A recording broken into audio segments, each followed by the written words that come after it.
Hello everyone, welcome again. And for those of you who have not subscribed to the channel, make sure you subscribe to support the channel. So this video is about two things. One is about supporting youth in South Sudan. The second thing is about a young man who is doing great things, but he's always being intimidated, harassed, tortured, arrested, forced to flee. His name is Deng, and I'm going to say a few things about him within the context of supporting youth. We've been inspired, but I think people who should be inspired the most are South Sudanese leaders. Luol Deng has provided leadership. He's provided leadership that I think South Sudanese leaders can emulate. What he has done is, when you're a leader, you can always point to something and say, this is something I've done, and this is the product of my leadership. Luol Deng can say that. This is the success of the leadership. Can South Sudanese leaders do the same thing? Apart from leadership, youth support resources are really quintessential to their success, not just only in sports, but also in other areas, whether they want to become scientists or they want to become teachers or whatever they want to become. They need resources. And you know that the young men who made us all proud were afforded resources outside South Sudan, whether in Uganda, in Australia, in the US, in other parts of the world where they play. They were afforded resources. And without resources, the young people who want to aspire to these great heights in South Sudan will not be able to do that. So resources are really vital to the success of young people. The third thing is support and mentorship. Luol Deng has provided great mentorship, and his coaching staff have provided that mentorship to the young people who played in the basketball team. They have also been mentored by the people who trained them to these great heights, the leagues, the people who trained them from elementary school, from high school to college level to this professional level. They had mentors, and this is something that is required in South Sudan. So if young people in South Sudan have to also rise to these occasions, then they will need mentorship. Luol Deng is not going to provide mentorship for everyone in South Sudan. So I think this is something our leaders need to think about. Sometimes young people have many dreams, and they may become unwieldy sometimes, so they need people to help them focus. The other thing that is also required is what I call enabling environment or climate. All the young people who play now in the basketball team for South Sudan, some of them grew up in the US, some of them were born in the US, some of them are living in Australia, and they're playing in different leagues in other parts of the world. So they have this enabling environment, and what enabling environment does is allows young people to be creative, to explore their energies, to explore their dreams. They are not restricted. And restricting people is not just only about telling people don't do this, but the environment sometimes may not allow them to be free to explore the ideas, the dreams, and what they want to be. So enabling environment is really quintessential. We don't have this in South Sudan. It's very limiting in South Sudan. And this brings me to the gentleman I mentioned at the beginning, Deng. He's a youth activist, and he's always harassed by the National Security Services in South Sudan. But what he wants is a peaceful South Sudan, a prosperous South Sudan, a South Sudan where people at the grassroots have resources, have the training. So he facilitates workshops. He works with other grassroots activists and social service agencies, NGOs, international NGOs, to afford the resources the state is not providing the people. All he wants is a South Sudan that is free, that is democratic, that is resourced with material resources and also human resources. That's all he wants. But he is seen as a threat by the national security agents, which is completely wrong.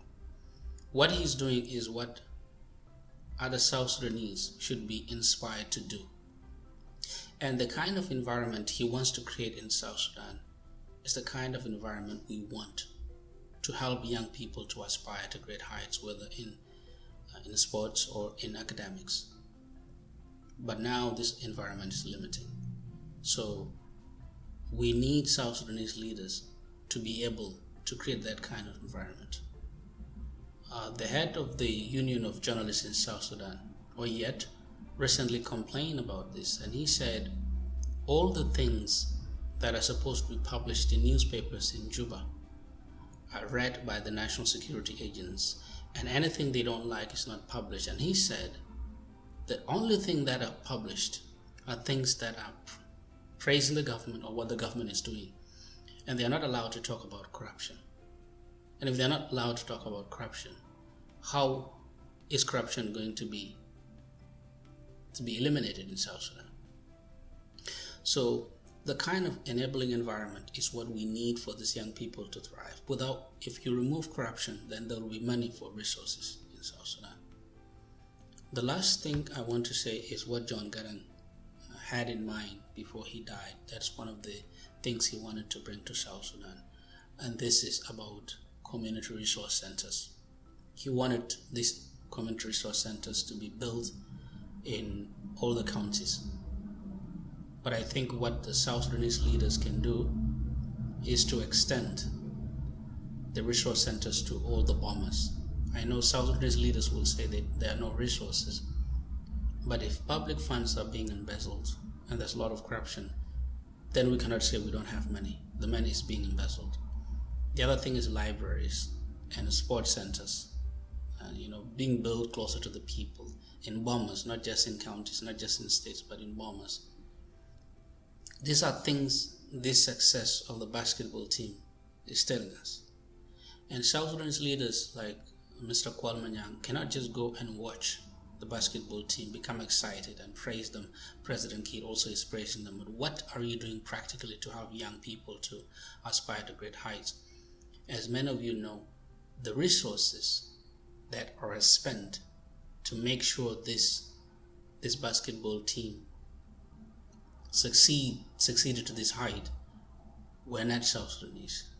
They were all trained by foreigners. They were all built to this level by foreigners. But we need homegrown talents that are funded by the state. I know these are South Sudanese and we should be proud of what they've done, but we also need homegrown talent. And that is where people like Kwalmanyang and President Kiir should come in. They should not just praise them or send letters, but spend money. So places like public library, if you go to a public library in Canada, for example, it's not just where you get books. You also get trainings. There are free workshops for computer program, for Microsoft Office, for language training, for other trainings like healthcare training. So there are different trainings that people can access. So children who don't have support programs at home where they can do their homework, if the parents are not educated, they can go to the library to get assisted. So libraries are also they're like resource centers where they can get resources. That's what we need. So I want to end by saying something a South Sudanese gentleman said. He was a minister in one of the states in Bar Ghazal. And he sent me a message on Facebook and he said, you know what, we see what some of the things you do. We don't respond, but we know you're doing them for us. Because he said he was a minister. There's so many things he saw in the government, but he couldn't say anything. Because if he said something, he would be endangering his life. And he said, you speak for us. So sometimes when I speak, I am conscious of that. Some people will say, why do you waste your time? I get calls from people, stop doing this. It's dangerous. Some people, they're not listening. But I don't really care. There are people in South Sudan who cannot say the things I'm saying because they're afraid. They're not free. I can write on my blog and people see them. I can create these videos. And the leaders in South Sudan are not stupid. The SPLM leaders are not stupid. They know that what they do is wrong.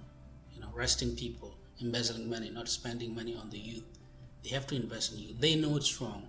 But I think the political culture that has been created and that started in 2005, and it goes back to the years of SPLM, SPLA. It's this atmosphere where you don't want to be told what to do by people who are your juniors or people who are younger than you. So I'm conscious when I say these things. I know there's so many people in Juba who want to say the same things I'm saying, but they are afraid. Or then, even if they are not afraid, they have families to feed, so they have to keep quiet. So I speak for them sometimes.